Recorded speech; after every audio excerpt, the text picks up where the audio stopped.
સુરેન્દ્રનગર જિલ્લાના ધ્રાંગધ્રા શહેરી તથા ગ્રામ્ય વિસ્તારોમાં ઝેરી સાપોની અવરજવર જોવા મળે છે. સર્પ રેસ્ક્યુના મતે દરરોજના 3 થી 5 જેટલા સરેરાશ સર્પ રેસ્ક્યુ કરવામાં આવે છે.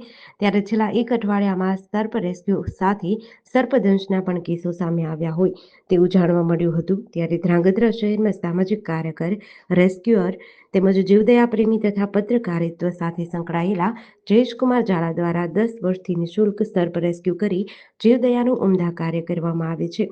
ગુજરાત સરીસૃપ સંરક્ષણ સોસાયટી સાથે સંકળાયેલા જયેશકુમાર ઝાલા દ્વારા અત્યાર સુધીમાં 5 થી 7,000 જેટલા ઝેરી તથા બિનઝેરી સાપોનું સુરક્ષિત રેસ્ક્યુ કરી જંગલ વિસ્તારમાં છોડી મૂકવામાં આવ્યા છે.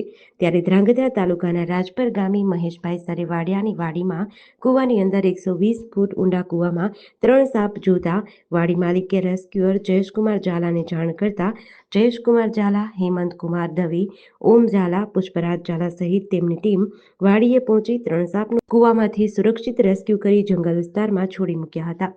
સુરેન્દ્રનગર જિલ્લાના ધ્રાંગધ્રા તાલુકાના રાજપર વાડી વિસ્તારની અંદર મહેશભાઈ સરેવાડિયાની વાડીમાં આશરે 120 ફૂટ ઊંડા કૂવામાં એ લોકો ચેક કરવા જતા ત્યાં એમને 2 સાપ અને એક બીજો નાનો સાપ જોવા મળતા એ લોકોએ ધ્રાંગધ્રાના સર્પ રેસ્ક્યુઅર જયેશકુમાર ઝાલાને જાણ કરતા તેઓએ મને હેમંત દવેને જાણ કરતા હું જયેશકુમાર ઝાલા, પુષ્પરાજ ઝાલા, ઓમ ઝાલા અને મહેશભાઈ સરેવાડિયા એમના કૂવાની અંદર ચેક કરતા આશરે 6.5 ફૂટની આસપાસની એક ધામણ જેને આપણે રેડ સ્નેક કહીએ છીએ એ હતો અને એક ટ્રિન્કેટ એટલે કે અલંકૃત સાપ જેને આપણે રૂપસુંદરી કહીએ છીએ એ હતો.